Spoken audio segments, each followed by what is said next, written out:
Hello students, welcome to my channel Geeta maths classes. आज मैं आप सभी को chapter number 9 some applications of trigonometry का एग्जाम्पल नंबर 1 करवाने जा रही हूँ। अब ये जो हमें प्रॉब्लम दी है इसे मैं एक एक लाइन करके पढ़ती हूँ और आपको साथ के साथ डायग्राम बनाकर समझाती हूँ। तो चलिए स्टार्ट करते हैं। हमें दिया है अ tower stands vertically on the ground. अब मान लीजिए ये आपका ग्राउंड है। अब इस ग्राउंड पे एक टावर वर्टिकली खड़ा है, ठीक है। तो हॉरिजॉन्टल लाइन कैसी होती है, लेटी हुई लाइन, और वर्टिकल लाइन ऐसे खड़ी होती है। तो ये टावर जो है वो ग्राउंड पे वर्टिकली खड़ा है, ठीक है। तो ये क्या हो गया आपका टावर, ठीक है। आगे बोला है from a point on the ground which is 15 metre away from the foot of the tower.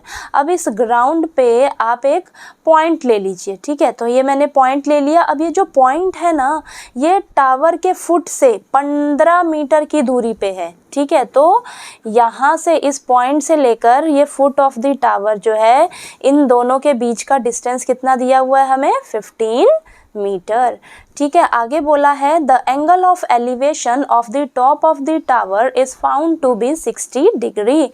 अब टावर का टॉप क्या हुआ, ये टावर का टॉप है। अब यहाँ टॉप ऑफ द टावर से लेके इस पॉइंट तक का हमें एंगल ऑफ एलिवेशन कितना दिया है, 60 डिग्री, ठीक है। तो इसे आप ऐसे ज्वाइन कर लीजिए। तो यहाँ पर हमें एंगल ऑफ एलिवेशन कितना दिया है, 60 डिग्री, ठीक है। तो ये आपको डायग्राम समझ आया। अब इसे आप नेमिंग दे दीजिए ABC, ठीक है। तो ये आपका एक राइट एंगल ट्रायंगल बन गया, ठीक है। दोबारा से आप डायग्राम को समझ लीजिए एक बार। आपको बोला है एक ग्राउंड पे एक टावर खड़ा है वर्टिकली, ठीक है। तो ये वर्टिकली मैंने टावर खड़ा कर दिया। आगे बोला था कि ग्राउंड पे एक पॉइंट है, पॉइंट ले लिया आपने, जो कि फुट ऑफ द टावर से, टावर का पैर कहाँ है, नीचे है, तो फुट ऑफ द टावर से इस पॉइंट तक का डिस्टेंस हमें 15 मीटर दिया है, ठीक है। और top of the tower, tower का टॉप कहाँ है, ये है। तो टॉप ऑफ द टावर से लेकर पॉइंट तक का हमें एंगल ऑफ एलिवेशन कितना दिया है, 60 डिग्री, ठीक है। तो ये हॉरिजॉन्टल लाइन मान लीजिए। तो ऊपर इसके क्या हो जाएगा, ये एंगल ऑफ एलिवेशन कितना दिया है, 60 डिग्री, ठीक है। तो आपको डायग्राम अच्छे से क्लियर होना चाहिए। अगर डायग्राम आपका सही बन जाएगा तो आपका जो क्वेश्चन है वो ईजिली सॉल्व हो जाएगा, ठीक है। अब यहाँ से आप ये भी देख लीजिए, ये आपको एंगल दे रखा है 60 डिग्री। तो इसके सामने वाली जो लाइन है ये आपकी क्या हो जाएगी, ये साइड परपेंडिकुलर, ठीक है। ये परपेंडिकुलर हो जाएगा। और ये दोनों एंगल्स किस साइड पे बन रहे हैं, तो ये आपका क्या हो जाएगा, ये साइड बेस, और ये साइड हो जाएगी आपकी हाइपोटेन्यूज, ठीक है। अब आपको क्या निकालना है, हाइट ऑफ द टावर निकालनी है। यानी कि आपको ये जो AB साइड दे रखी है, AB जो है आपकी हाइट ऑफ द टावर है। तो यहाँ पर लिख लीजिए अब height of the tower AB, ठीक है। ये आपको फाइंड आउट करनी है, ठीक है। तो अब निकालते हैं हम। हमें क्या यहाँ पर है हमारे पास, इन ट्रायंगल ABC, ठीक है। हमने ट्रायंगल ABC माना है ये। तो यहाँ पर हमें क्या क्या दिया है वो आप लिख लीजिए। सबसे पहले हमें BC साइड पता है 15 मीटर, ठीक है, वो लिख ली हमने। और हमें एंगल C पता है कितना है वो, 60 डिग्री, ठीक है। एंगल C पता है 60 डिग्री। अब हम देखेंगे कि हम कौन सी ट्रिग्नोमेट्री रेशियो लें ताकि हमारा जो है आंसर आ जाए, हाइट ऑफ द टावर आ जाए। देखिए आपको क्या ध्यान रखना है कि आपको कौन सी चीज़ निकालनी है और आपको क्या दिया हुआ है, ठीक है। उन्हीं दोनों कंसेप्ट्स को लेके आप चलेंगे। आपको यहाँ पे निकालना क्या है, height of the tower. Height of the tower का मतलब है यहाँ पर ये क्या है, परपेंडिकुलर है।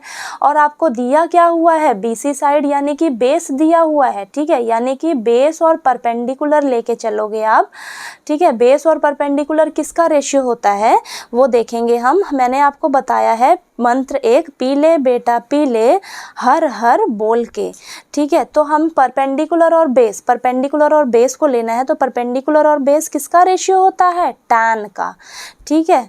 तो ये हम क्या करेंगे, यहाँ पे परपेंडिकुलर हमें क्या है यहाँ पे AB, और बेस क्या है यहाँ पर BC।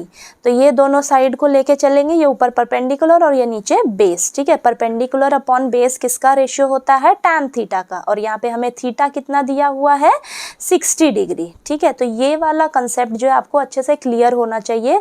आपने कंफ्यूज नहीं होना है कि मुझे साइन लेना है कि कॉस लेना है, टैन लेना है, कि कौन सा रेशियो मुझे लेना है। ठीक है, तो आपने बस यही चीज़ का ध्यान रखना है कि क्या मुझे निकालना है और मुझे क्या दिया हुआ है। ठीक है, मुझे एक एंगल दिया था, एंगल के हिसाब से हमने परपेंडिकुलर बेस और हाइपोटेन्यूज साइड को कंसीडर कर लेना है। ठीक है, उसके बाद परपेंडिकुलर ये वाली साइड ए बी साइड हमें निकालनी है, टावर की हाइट निकालनी है, वो परपेंडिकुलर है, और बेस हमें दिया है, परपेंडिकुलर अपॉन बेस जो है वो टैन का रेशियो होता है, तो इसलिए मैंने यहाँ पर टैन लिया है। ठीक है, तो ये कंसेप्ट आपको अच्छे से क्लियर हो गया होगा कि मैंने क्यों टैन लिया है। ठीक है, तो यहाँ पर अब हमें ए बी साइड जो है वो निकालनी है। ठीक है, क्योंकि वो हाइट ऑफ द टावर है, तो यहाँ पर ए बी हम ऐसे लिखेंगे, बी सी हमें दिया हुआ है 15, वो लिख लिया, और टैन 60 डिग्री का रेशियो कितना होता है, √3।